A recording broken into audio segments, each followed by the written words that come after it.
સતગુરુ મહારાજનો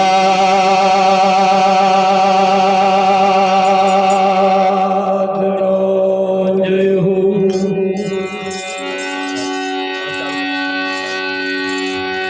બાપુ શ્રી વકીલ રામ મહારાજનો જય હો।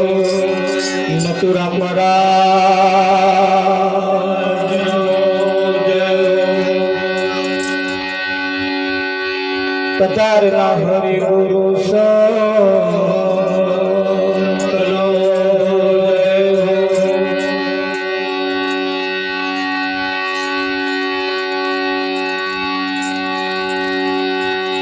તો પ્રથમ નમો ગુરુદેવને,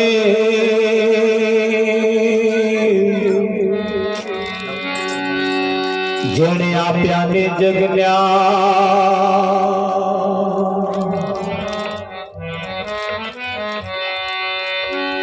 જ્ઞાને ગોવિંદ ઓળખ્યા,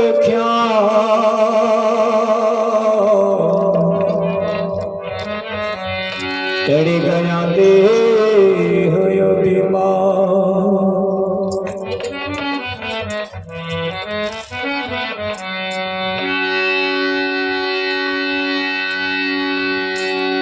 સંત સમાગમ ને હરિ કથા તુલસી દુર્લભ દો,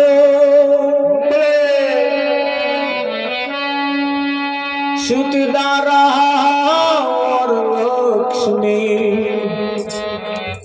हो तो घर घर भी हो।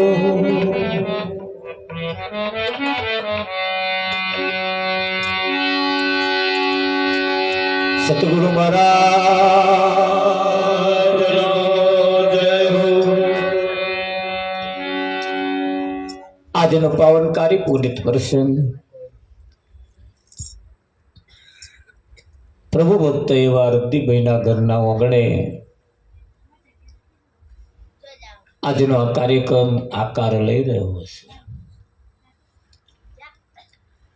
જેના જીવનની અંદર કંઈક સારા વિચારો પડ્યા છે, એ કંઈક સારું કરવાની ભાવના રાખે છે અને જે કરે છે એનું ફળ સારું આવે એવી આશા પણ રાખે છે। બધા કરે છે ખરા, પણ કોઈ કરવા ખાતર કરે છે, કોઈ કરવા ખાતર કરે છે। અને આજે આપણે જોયું કરવા ખાતર નહીં, સારી ભાવના, સારું ફળ આવવાની આશાએ કરવામાં આવે છે। આટલો ફેર છે રમતભાઈ। બધા ભજન રાખે એ તિથિનું રાખે, એ તો નહીં રાખવું છતાં પેલી તિથિ આવી એટલે રાખે, પણ આજે જે છે એ અતિથિનું છે જો। અને એમણે બહુ સરસ ભાવના વ્યક્ત કરી કે ભાઈ તમે કંઈક લઈને જાઓ, તમારા જીવનની અંદર કંઈક ઉજાસ થાય એવું કરો, એવું એમનું ભાવના છે। અને આ એક ભજન થકી આ જીવન ઉજ્જવળ બને બાકી કોઈ જગ્યાએ તમે જાઓ આ જીવન ઉજ્જવળ બને એવો કોઈ પાઠ છે જ નહીં. એની કોઈ પાઠ એવી કોઈ મહેનત જ નથી તમારું જીવન ઉજ્જવળ બને. મંદિરમાં તમે જાઓ એટલે તો કોઈ એવું કહેનારું છે જ નહીં કે ભાઈ તમે બીડી ના પીશો, તમાકુ ના ખાશો, કે ભાઈ દારૂ ના પીશો, ચોરી ના કરશો. આવું કશું કોઈ કહેવા વાળું છો ને. ચોખા નાખવાના, ફૂલો નાખવાનું, પગે લાગીને પાછું આવતું રહેવાનું, મય વાળાને કહેવાનું તું સારું કરજે, ઘંટી ઘોડા કરીશું. આ ધંધા ચાલે છે ને બીજા ચાલે છે. હું અમે વાળાને કહેવાનું તમે સારું કરજો. અમે તો સારું કરવાના જ નહીં, એમને કહેવાનું મતલબ એ કે હું અમે કહીને આવતું રહ્યો તમે તમારે સારું કરજો. પણ અહીંયા સંતોની એક રીત છે, એ મહેનત છે કે ગમે તેમ કરીને જીવનું કલ્યાણ કેવી રીતે થાય એના અથાગ પ્રયત્નો ચાલે છે. મોટા મોટા શાસ્ત્રો પણ બનાયા છે, એ મનુષ્ય માટે બનાયા, પશુ પંખીના માટે થોડા બનાયા છે, પણ એક મનુષ્ય માટે બનાવ્યા છે. પણ એવું કહેવાય છે કે ભાઈ ભેંસ આડી બનાવી, કૂતરું આડું બનાવ્યું, ઘેટું આડું બનાવ્યું, ઊંટ બધા આડા બનાવ્યા, આ બધા આડા બનાવ્યું, માણસને સીધો બનાવ્યો, એ ઊભો હેડે આમ સીધો. રાવજી પેલો બધો આડો હેડ, ત્યાં જે આડા હેડે છે એ સીધો કોમ કરે, અને જે સીધો બનાવ્યો એ આડો કોમ કરે. જેને સીધો બનાવ્યો એ આડું કામ કરે છે, જેને આડો બનાવ્યો એ સીધો કામ કરે છે.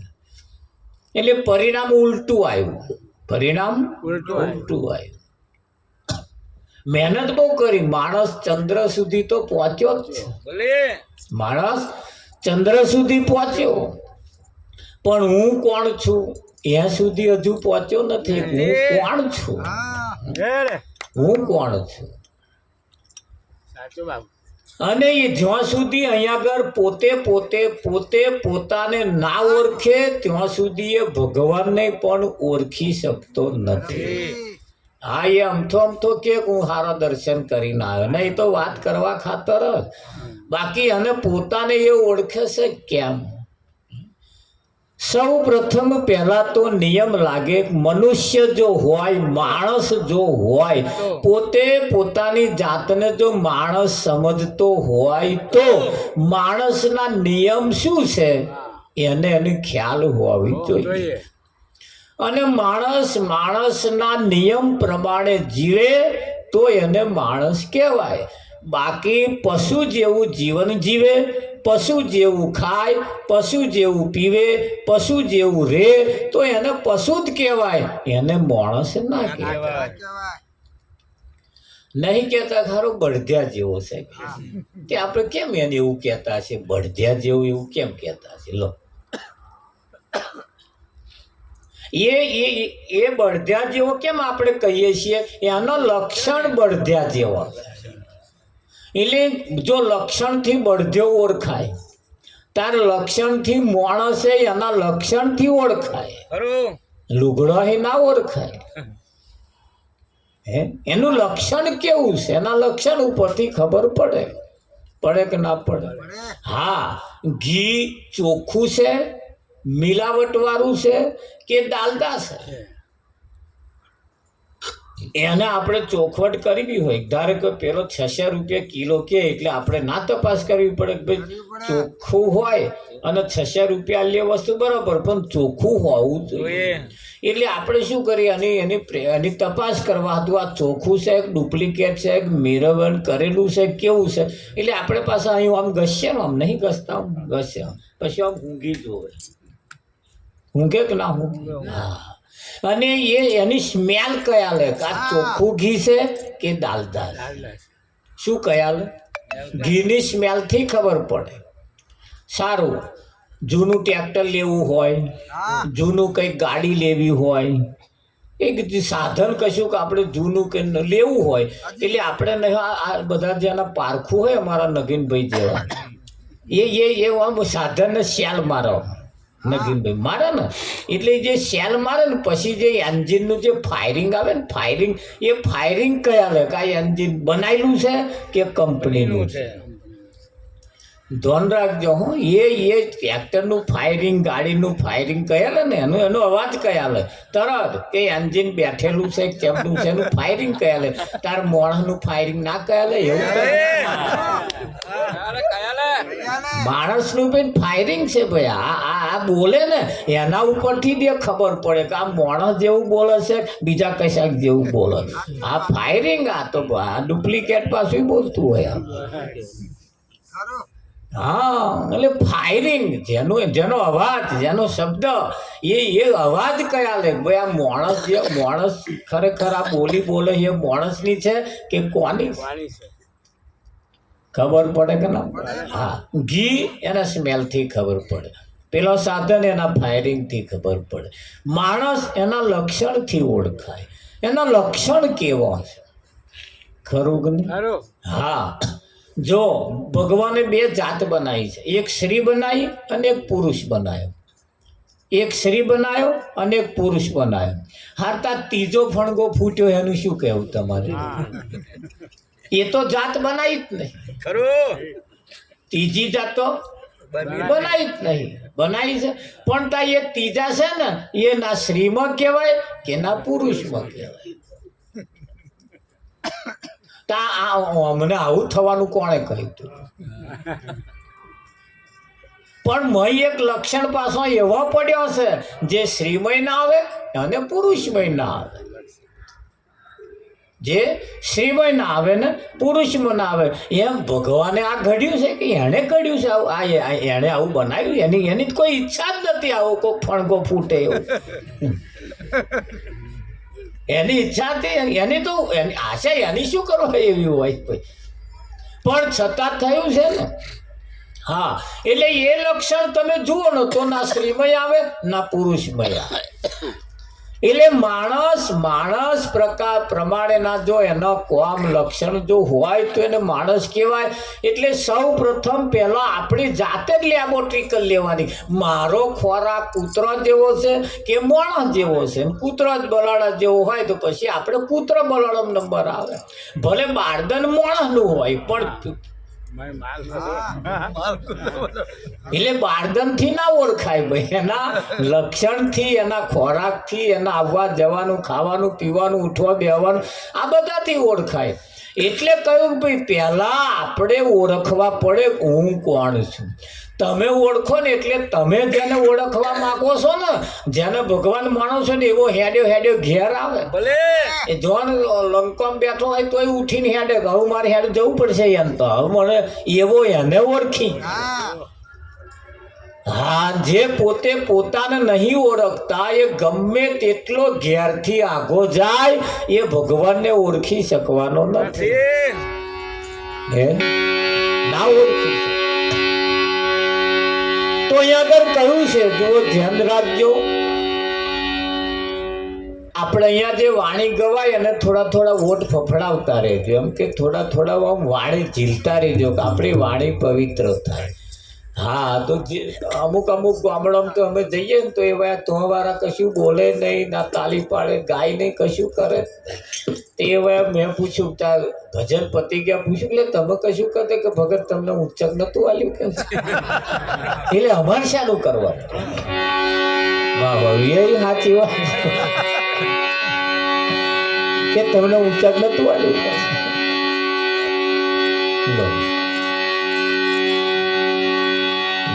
આ તો આપણા બધાનું હૈયારું છે, આપણા બધાનું છે અને આપણા ફાયદાનું છે. પાછું આપણા ફાયદાનું છે અને આ જ એક ફાયદો કરવા વાળું છે. પરમાત્મા પ્રાણી તને પૂછશે તે તારા માટે શું કર્યું? પરમાત્મા પ્રાણી તને પૂછશે તે તારા માટે શું કર્યું?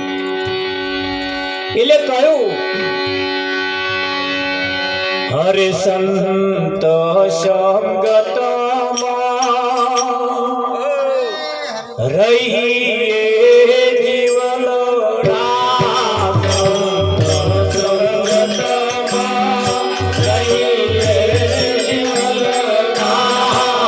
સંત સંગતમાં રહીએ જીવન રામ.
સતસંગ દોરણ એવો જીવલડા સતસંગ દોરણ એવો જીવલડા ચડે તો ના ઉતરે એવો જીવલડા ચડે તો ના ઉતરે એવો જીવલડા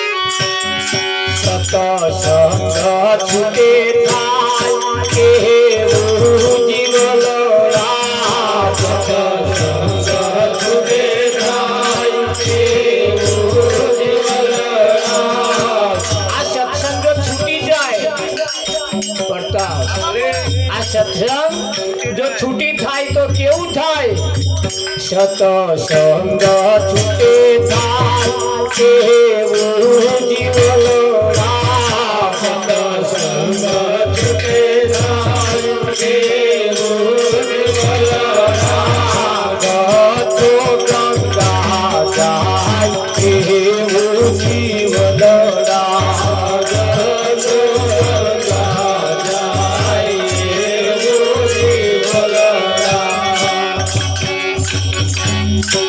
સત્સંગ જીવનમાંથી છૂટી જાય તો કેવું થાય તો ગધાડો ગંગા નદીમાં જઈ નાય મોણા થાય ગધાડો હોય કદાચ ગંગા નદીમાં જઈ નાય નગીનભાઈ મોણા થાય તા ગધાડાને માટલું ભરીને ગંગા જળ પઈ દઈએ તો એનામ ફેરફાર થાય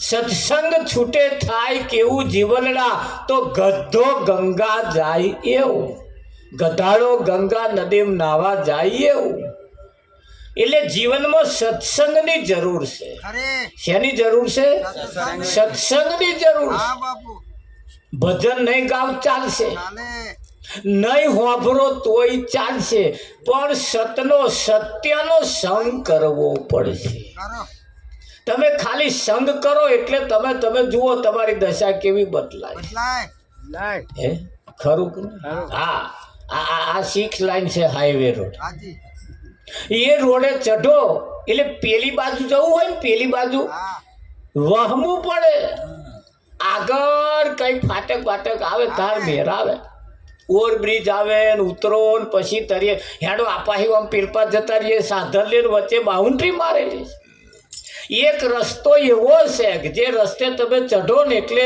પેલી કોરા જવું વહમું છે એવા રસ્તા છે પણ તમે સાધન લઈને આડા પડો પછી પેલા વાટ જોઈને બેસી જાય 3-4 હંગાત લપેટી નાખે લે થાય કે ના થાય હા સત્સંગ જીવનમાંથી છૂટી જાય તો સત્સંગ કોને કહેવાય અરે બાપુ સત્સંગ ભગવાનની વાતો કરવી એ કઈ સત્સંગ ન હોય રાવજી સત્યનો સંગ કરવો સત્યનો એટલે સાચું છે એનો સંગ કરવો અને એ સંગ થયા પછી એના નિયમ લાગે અમારે ઘેરથી ન્યા કરીએ ને રાવજી એટલે બજારમાં જતા હોય તોય અમારે અમારા નિયમ પ્રમાણે ચાલવું પડે બજારમાં જતા હોય તોય શું નિયમ તો નેવે ના જ મુકાય કઈ હા કોઈની સામે ઊંચા અવાજે વાતે ના થાય પાછા તો અમને કે આવું શીખવાડે ભજન બધે અકરાવાય નહીં જો આવું બધું અમારે પણ એના નિયમ લાગે તમને બધા નિયમ ના લાગે પણ આ ઉપરવાળાને તો ખાસ લાગે કે ના લાગે હા અમારે અમારા નિયમને પ્રમાણે જીવન બનાવવું પડે તો જેના જીવનને નિયમ છે કે આપણે કોઈ શાકભાજી કરી હોય એની જીવાત પડે ને જો દવા ના મારીએ તો એ જ જીવાત એ શાકભાજીને ફોલી ખાય, થવા જ ના દે, થવા દે. એમ જીવનની અંદર કઈક જીવાતો પડી છે પાછી, એ કઈ જીવાતો એ તમારે નક્કી કરવાની પાછી, ખરું કે નહીં? હા, એ તો એ જેને પડી છે ને જેને નુકસાન કરે છે એને ખબર પડે કે આવા જીવાત કહેવાય કે ના કહેવાય. એ અમે કહીએ ને એમ માને એ તો બહુ આઘી વાત છે, ખરું કે નહીં? એટલે કયું સત્સંગ છૂટે થાય કેવું જીવનડા, ગદ્દો ગંગા જાય એવું જીવનડા. હરે ધો ગંગા જાય એવું જીવનડા.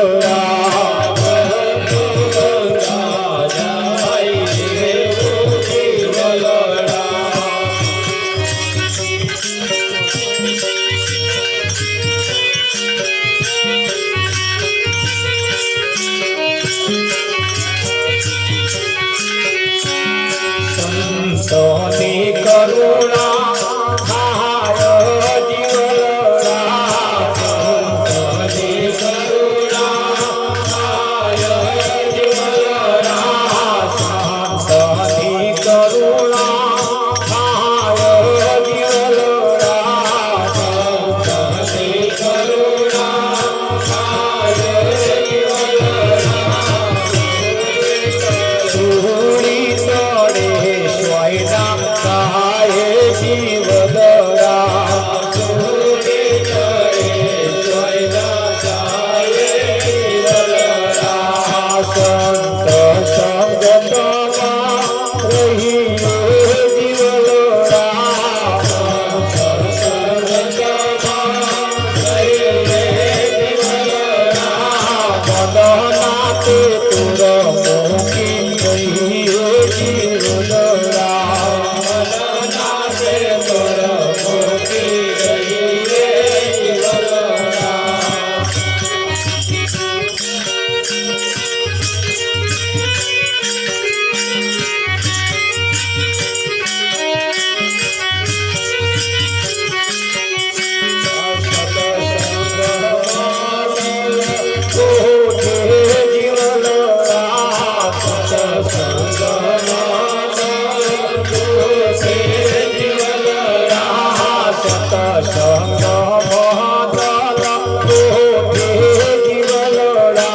સંત સંગતમાં રહી જીવનડા, સંત સંગતમાં રહી જીવનડા. મદનાતે તુર મૂકી રહી જીવનડા, મદનાતે તુર મૂકી રહી જીવનડા.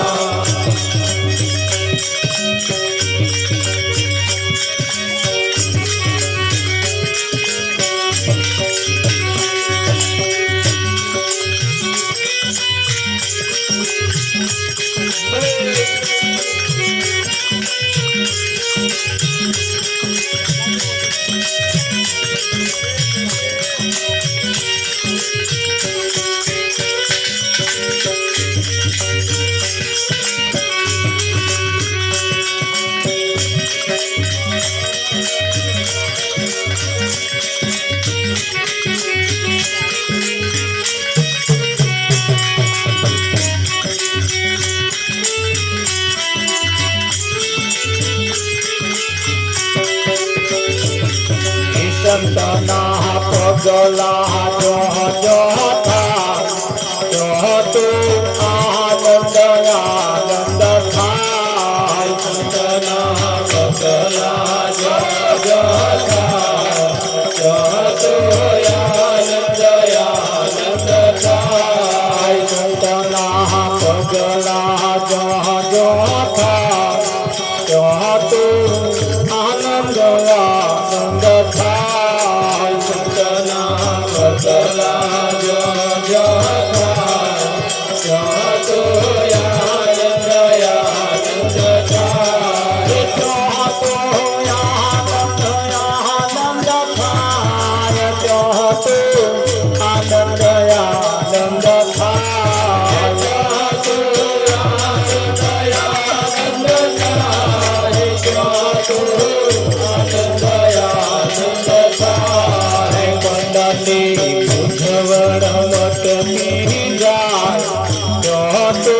માયા પલટાઈ જાય ત્યાં તો આનંદ આનંદ થાય એની માયા પલટાઈ જાય ત્યાં તો આનંદ આનંદ થાય ત્યાં તો આનંદ આનંદ થાય ત્યાં તો આનંદ આનંદ થાય ત્યાં તો આનંદ આનંદ થાય ત્યાં તો આનંદ આનંદ થાય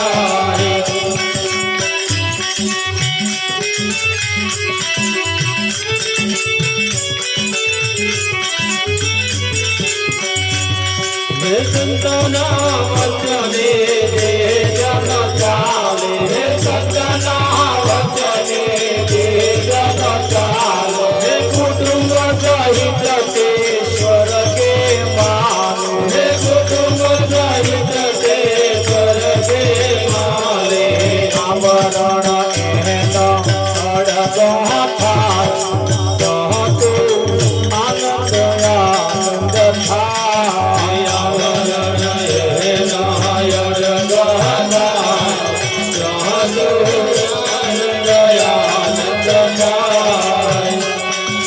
સંત ગુરુની સેવા કરતા સંત ગુરુની સેવા કરતા જન્મ જન્મના પાપો હરતા જન્મ જન્મના પાપો હરતા નટવર નિજ સ્વરૂપે ઓળખાય ત્યાં તો આનંદ આનંદ થાય નટવર નિજ સ્વરૂપે ઓળખાય ત્યાં તો આનંદ આનંદ થાય સંતના પોટલા જહ જહ થાય ત્યાં તો આનંદ આનંદ થાય સંતના પગલા જહ જહ થાય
પગલો જો જો થાય ત્યાં તો આનંદ આનંદ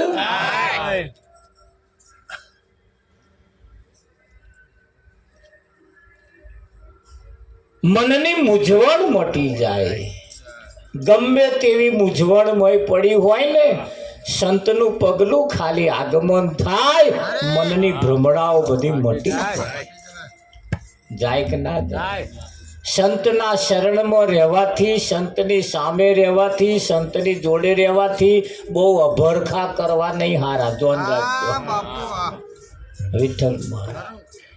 હા, અને જો અભરખા રાખ્યા તો એ જોડે છે ને એ ઓળખાશે નહીં. એ તમારા બધાય અભરખા પૂરા કરવા જ આયા છે, પણ બધા એટલે ચિયા પાછા પાછા ધ્યાન રાખજો. પાછા એક લગ્ન કર્યું હોય ને બીજું લગ્ન અભરખો હોય પણ ના કરી આવે રાવજી. આ તો ભાઈ હોય અભરખા લઈને આવે. બધા ગામમાં વાતો કરતા હતા કે મહારાજ આવે ને તે કે છે લોઢું હોનાનું કરી આવે. એકદમ મહારાજ આવ્યા ને તો એક જણો કુવાશ લઈને આવ્યો અને મહારાજને સેટ થઈને અડારે, થોડુંક થઈને અડારે, પછી જોવે તો કે હજુ લોઢાની પાછું થોડુંક થાય અડારે. અડધો કલાકમાં 8-10 વખત ગોદા માર્યા મહારાજ. મહારાજ કે હાલો આવો બેઠો તનો ગોદા માર કરે શું રહેતા. ફરી ગોદો માર્યો ને તો ઝાલ લીધું, ઝાલીને જોયું તો કુવાશ. એટલે કોઈ શું કરવા લઈને આવ્યો અહીં કે છે. તે કે બાપુ મેં એવું સાંભળ્યું છે કે તમે આવો છો ને તો કે લોઢું હોનાનું કરી આલો. તે કે મારે બીજું કશું લોઢું હતું ને તો આ કોશ પડી હતી તે લેતો આવ્યો. પણ ચાની 18 હપા કે હારી આ કોશ હોનાની થતી નહીં. કે મૂર્ખા તે સાંભળ્યું, સાચું સાંભળ્યું કે લોઢું હોનાનું થાય એ વાત સાચી છે. અને કોશ લઈને આવવાનું પણ આ લોઢાની નહીં. તા તું પૂરી કોશ જ છું કે તું પૂરી કોશ છું, તું અહીં અડી જા. જો આ હોનાની ના થાય કે પણ આ પેલી કોશ લઈને આવ્યો. વિઠ્ઠલમાં આ મેર આવે કઈ. સંતોનું કહેવું શું છે અને આવા સમજે છે ખરું કે નહીં. હા, કાજલ આંખમાં ઘસવાનું હતું, તારા અહીં ગાલે ઘસ. આવા કેવું લાગે? વિચિત્ર ના લાગે? અને અહીંયા આગળ ઘસવા જેવું તો છે જ, પણ આંખમાં તમે એનું અંજન વાંચો, એ કાજલ નાખો, વાંચવાથી એ આંખનું તેજ વધે. પણ અહીં લીટા કરવાના અહીં ત્યાં કેવું લાગે? એટલે કયું કશું સમજ્યા કશું, આંખનું કાજલ ગાલે ગયું. એ કહેશે એ સાચું છે ને તમે સાંભળ્યું છે એ સાચું છે, ખોટું નહીં. પણ એ સાચું કહેવું કોને? એ તો કોઈ સંતની પાસે જઈ એનો ખુલાસો કરવો પડે કે ના કરવો પડે, ત્યારે એનો નિચોડ આવે. સારું, તો આપણે બાપુ આવ્યા છે, આપણે બાપુને પણ થોડા સાંભળીશું. એમનો કિંમતી સમય હોય, પાછા આપણે તો નહીં, આપણે બધા આખી રાત જાગીએ તોય ચાલે, પણ મહારાજને આપણે થોડો એમને પણ આપણે સાંભળીશું. તો